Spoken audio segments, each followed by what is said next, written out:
It's no secret that Borderlands 3 is my favorite game in the franchise, but despite that, I still have a lot of problems with the game. This is everything wrong with Borderlands 3. Starting off with the most obvious one, the story. Now, unlike a lot of people, I think that the plot is fine, but it's the pacing and the dialogue that I think truly hurt this game. You have Troy talking about your butt stink at points, and then Tyreen randomly just dropping some Spanish. The whole annoying streamer thing I think is probably fine, but it just feels so weak after Handsome Jack. But man, talk about impossible shoes to fill. And don't even get me started about talking to Lilith. The next most obvious thing that people always like to point out is that legendary items drop way too often. And hell, I said this way back when the game first came out, but over time I've kind of gotten over it a little bit. Ideally though, Borderlands 4 will find some sort of middle ground between Borderlands 3's way too often legendary loot and Borderlands 2's almost never legendary loot. Speaking of Borderlands 2, why did Gearbox introduce effervescent rarity in Borderlands 2 just months before Borderlands 3 dropped, mind you, only to completely abandon all rarities above legendary in Borderlands 3? Now, I know what Randy Pitchford himself said about this and basically blames the old gen consoles, but to me, this is one of the biggest problems in Borderlands 3. Previous games gave us Pearlescence, which was a super rare rarity in Borderlands 1 that represented very powerful gear, and then Borderlands 2 had kind of just represented that you had a lot of extra free time.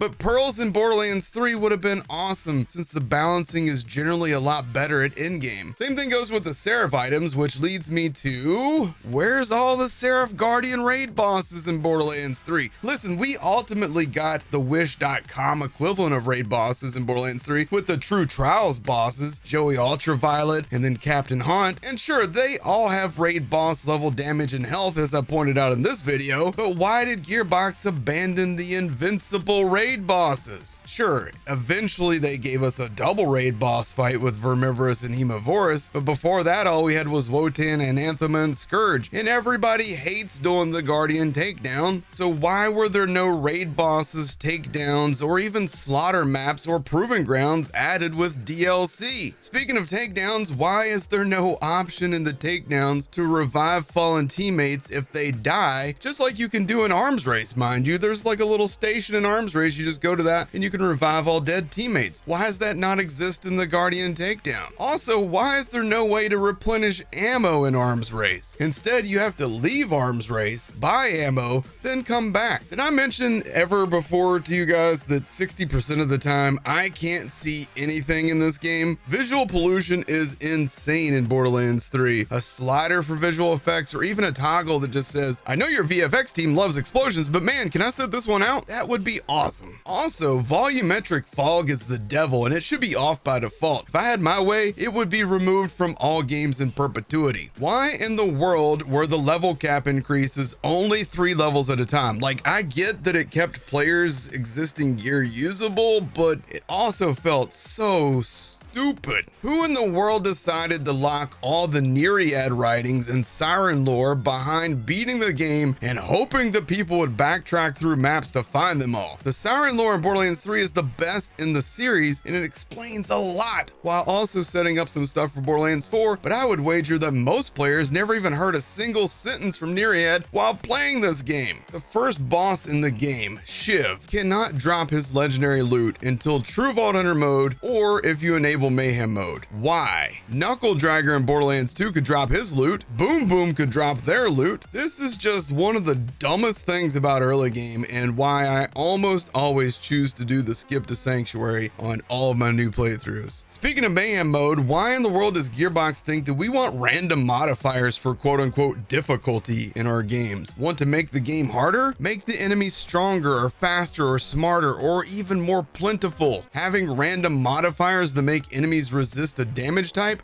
is just so unfun. I have never, ever been happier. One thing about Mayhem mode that I do like is Mayhem 11, but I really wish they would fix the Mayhem 11 info to show that it's actually 100% identical to Mayhem 10, but it removes all the annoying modifiers. A lot of players don't do Mayhem 11 because they think that they're getting less rewards and iridium and money, and that's just not true despite what it says. There are far too many anointments in this game. I'm glad we got the anointment reroll machine, but anybody that's ever used that knows that getting the anointment that you want can be a nightmare and end up costing you tens of thousands of iridium. And as such, the iridium reroll cost should be reduced to 50 iridium per reroll. Thank you, Epic NG, for the mod that does that. You guys remember the TDR weapon nerf? Why in the world did they do that? And why did they never undo that? It's so dumb. You guys ever use any of those Mayhem 4 exclusive items? No, me either, because they all suck, even in Mayhem 4. Why do some named enemies still not respawn? To be fair, this is a problem in every Borderlands game, but when they were fixing this in Borderlands 3, I don't know why they didn't just fix all of them. We gave them an entire list of named enemies and what we thought they should drop,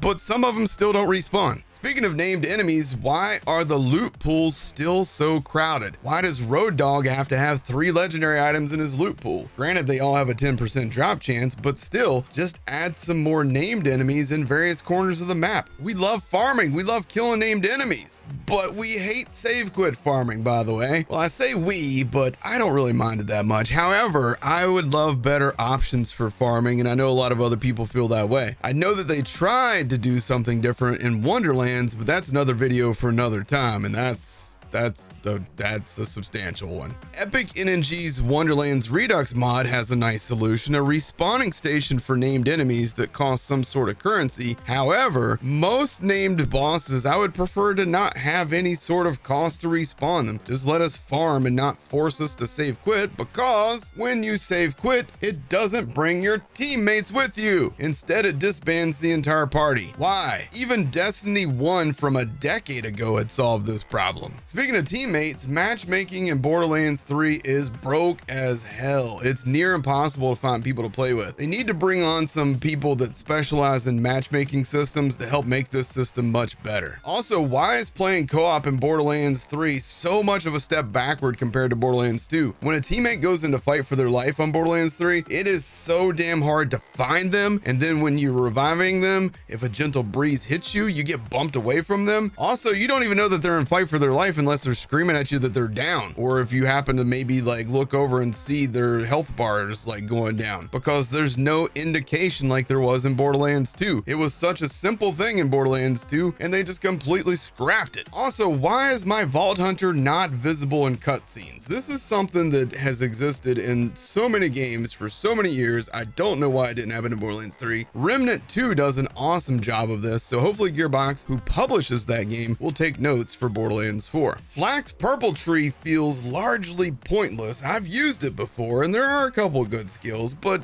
by and large, like, why would you pay for this skill tree? Zane's Green Tree also is quite embarrassingly bad. Just a few skill tweaks here and there would go a long way to make these trees feel more impactful and help build diversity. Why do vehicles feel so weak at endgame? If you want to steal an enemy vehicle and get the parts from it, good luck, because it'll likely get blown up while you're still in the animation of entering the vehicle. Why does Red Rain and Blue Fire still throw their loot off the map in the Slaughter Star? With legendary loot raining down from every direction in Borderlands 3, why did they decide to make red chests not respawn for 30 minutes? Were they worried that we would get too many legendary items? Because I've got news for them. What about you guys? What do you think is wrong with Borderlands 3? Leave your comments down below. Also, be sure to hit that like button if you agree with any of the points that I made, and hit subscribe if you haven't already. I cover all things Borderlands here on the channel. Thank you guys for watching. Take care.